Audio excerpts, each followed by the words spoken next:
Let's talk a little bit more about the Nets. The Nets have, as I've said obviously already, traded KD and Kyrie. So where does this leave them now? And you know, obviously they are completely rebuilding and they are looking to the future. They're going to rebuild through the draft, which I think is great because quite frankly, Brooklyn has been going all in since like 2012, and it has amounted to nothing. So I'm very happy to see them finally hitting the reset button, finally having to tell this fan base to be patient. Not that the fan base has been impatient necessarily, but they're finally saying to their fans, we're not winning a championship this year. We're not winning a championship next year. We are going to rebuild. You're going to have to be patient. We will win when the time is right. And I think considering the landscape of the NBA and all the unbelievably talented teams right now, I think it was the right decision. But I don't want to talk about the future of the Nets. I want to talk about the past. I want to talk a little bit and look back on what really could have been. I mean, you're talking about a team that was deemed to be, at one time, the most talented basketball team to ever have been assembled. The most offensively versatile and the most dangerous offensive unit that has ever been put on a basketball court, not named the Dream Team, the Redeem Team, or any other Olympic team that has graced our planet in the United States, in Spain, in France, in wherever amazing teams have come from.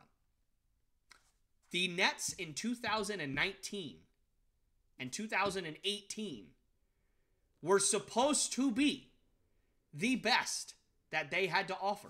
They were supposed to be unstoppable. They were supposed to be undeniable. They were supposed to be just absolutely insurmountable. And they came away with no championships, no championship appearances, and they were disbanded in a matter of a year. And now, a couple of years later, after the trade for James Harden happened, none of them are left. What happened? How did this happen? Well, I'll tell you where Brooklyn made its first big mistake. Quite frankly, its first big mistake was signing Kyrie Irving at all. And again, you know I harp on Kyrie and I'm hard on him. He's a fantastic basketball player. He is. But as I've said many times, he's not worth the trouble. And so I think when you basically signed Kyrie just to get Kevin Durant, because let's be honest, I feel like that's what the Nets did. They signed Kyrie Irving because they knew if they signed Kyrie, KD would come with him. They didn't want Kyrie. They had to have Kyrie. I think that was the first big mistake. I think you should have just tried to get Kevin Durant and tried to get, you know, any of the other good players in free agency, or just rebuilt through the draft. But Brooklyn wanted to win a championship, and I get it. And they wanted Kevin Durant to do it. And KD didn't want to stay in Golden State anymore.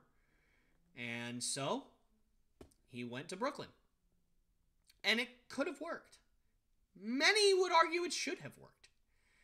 But then you add the wild card of James Harden. Now, James Harden in Houston, very unhappy, showed up beginning of the season, very out of shape, didn't want to play for Houston anymore, thought that they were disrespecting him, all that stuff. And then the rumor comes out that Brooklyn wants to add James Harden. And I have to admit, at the time, when I read that, I said, okay, well, no one is stopping them. They're going to put up 150 points a night. Like, you're talking about three generationally good scorers that all three can get their own shot. All three can work off the ball. All three can be dominant for long stretches, even together. We saw Kyrie Irving be very, very good when he had a co-star. We saw Kevin Durant be very, very, very good, MVP level good, with great co-stars, whether it was Russell Westbrook, Serge Ibaka, and James Harden, or it was Steph Curry, Klay Thompson, and Draymond Green. We saw that they knew how to work with fantastic players together. Now, James Harden, a little bit less so, but Either way, fantastic player. And it was going to be crazy. Now, injuries played a part in the dismantling of the Nets, of course. All three of KD, Kyrie, and James Harden have had their fair share of injury troubles, and many say that if KD had Kyrie or James Harden in the Eastern Conference Finals a few years back, that they may be champions right now. But they didn't. Now, I think James Harden may have gutted it out in Game 7, but he was wildly ineffective and stuff like that just because he felt he needed to be out there, which, again, I admire. I feel like that's a good thing. But either way, you didn't get fully healthy James Harden in the playoffs that year. And you didn't have Kyrie Irving at all, as far as my memory serves me. So, yes, injuries played a part in the dismantling, for sure. But the biggest thing that tore this team apart, and again, I know I keep harping on it, and I know that Kyrie supporters on my channel are just going to scream and yell and shout and let it all out, and I get it. But guys, it was Kyrie. That he was the biggest problem. From beginning to end, it was Kyrie that was the biggest problem. It wasn't the only problem, but he was the biggest.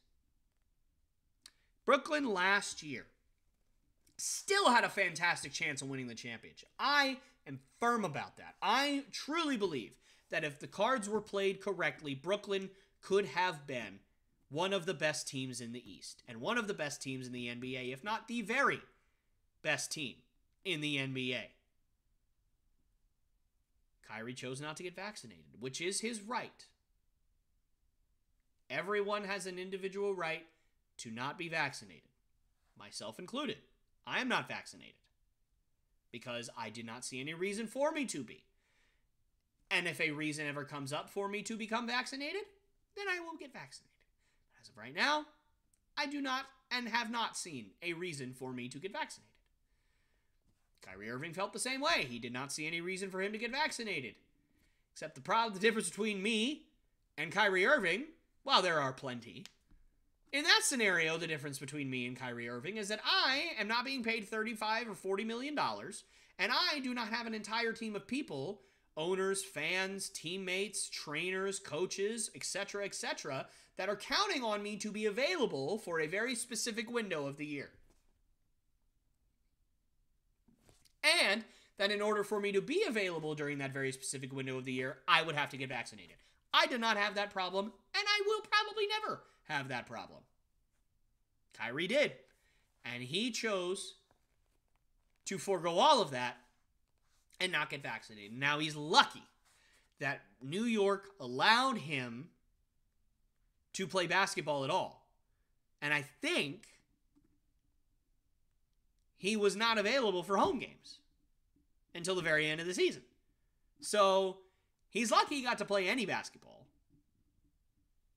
But he only had to play half the games, and he was hurt for some of it, so he didn't even play half the games. And there was just all the little things, right? Obviously, the vaccination stuff. Then you get to the playoffs, and he's fasting during the playoffs when his team needs him the most. So he doesn't have as much energy as he otherwise would have. He, after the season gets over, he speaks about how he's really looking forward to building the team with the owners and with the... like he's the general manager, and he's not the general manager. And I can go on, and I can go on, and I can go on. Kyrie Irving was the reason why this team did not work. It wasn't the only reason, but he was a reason. James Harden, I think, left because of Kyrie Irving. I don't think that he wanted anything to do with him. So, Brooklyn had an unbelievable chance to do some amazing things, and it didn't work out. And this is going to go down as one of the biggest what-ifs in NBA history. What if James Harden, Kyrie Irving, and Kevin Durant could have worked it out? What if James Harden, Kyrie Irving, and Kevin Durant could have stayed healthy? What if they played together for 5 years and all stayed healthy? But unfortunately, we will never know the answer to that because in this world where we're living, none of them play for the Nets anymore. And it's not 2028. You know, they didn't have a great 5-year, 6-year run together, or even a 2 or 3-year run together. They played together on the court for around 30 games. Maybe not even.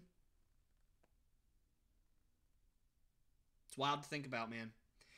Absolutely wild to think about. Hey guys, me again. Thank you so much for watching one of my clips from the Lopes Goes Last podcast.